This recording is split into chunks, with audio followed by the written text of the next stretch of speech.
Hello and welcome to Scottsbluff, Nebraska, where we are looking at the Pioneers Legends course underneath the shadow of the Scottsbluff National Monument. The course is a par 54, but is a little quirky in that it has 6 par 2s, 6 par 3, and 6 par 4.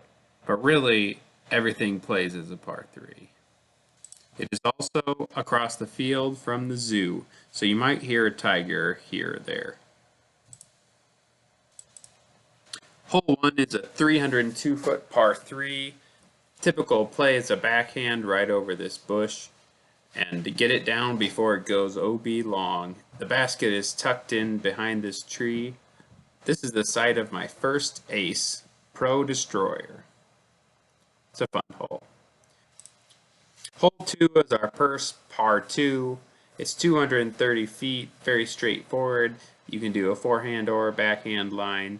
Just put it up here in the dirt and you'll have a pretty easy putt.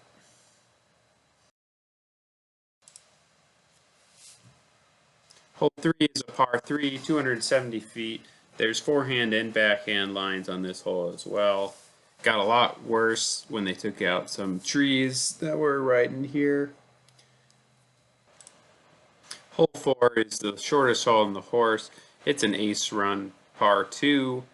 Don't go too long or else you'll have a tricky putt from behind this tree.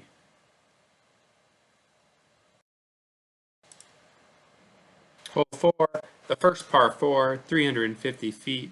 You do have a pretty decent sized tree right in the middle of the fairway. You have to pick the forehand or backhand gap.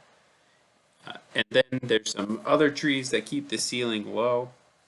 Once you get there, the hole is right in the middle of the clearing.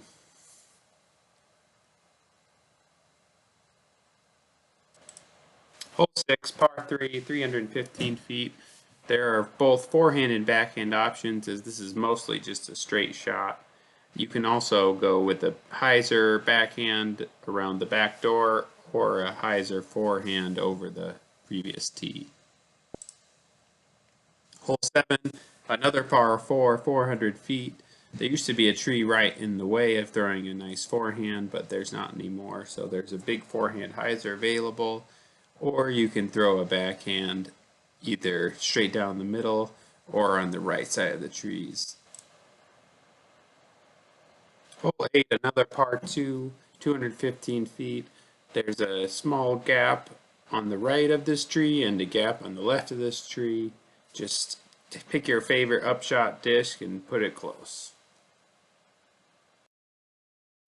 Hole 9, par 4, 333 feet. Slightly elevated tee box on top of this path. There's some tricky lines for a forehand player, but a backhand player pretty much just puts it out in the open and tries to crash through this tree at the end. Hole 10, par 2, 199 feet. Avoid this tree in the middle and the telephone wires on your drive, and you should be good. Watch out.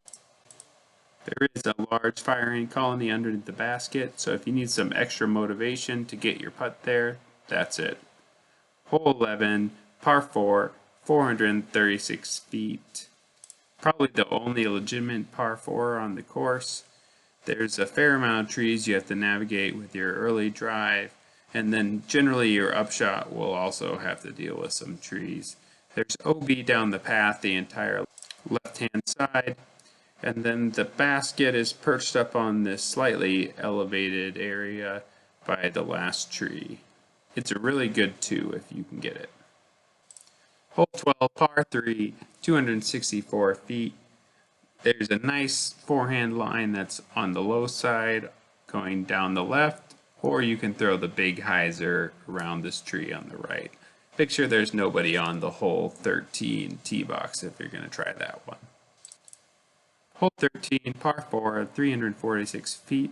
The biggest challenge on this hole is not losing your disc in the thick grass on both sides of the small fairway and avoiding the little bit of a lake that's sometimes deep of the basket.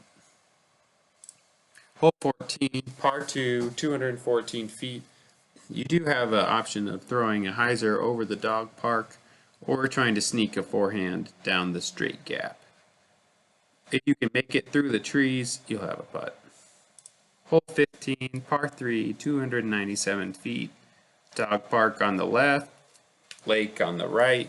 Usually this hole is straight into a headwind, so you might want to throw something a little overstable.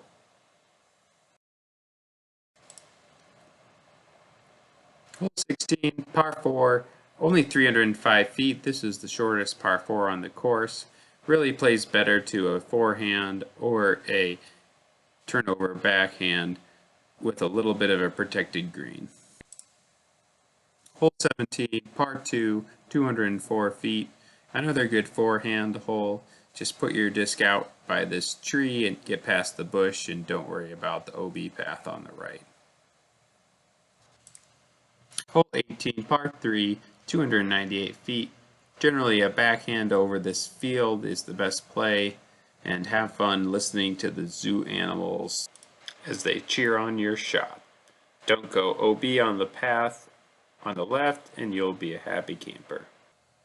Thanks for watching. That was presented by Panhandle Previews. Now get out there and throw some discs.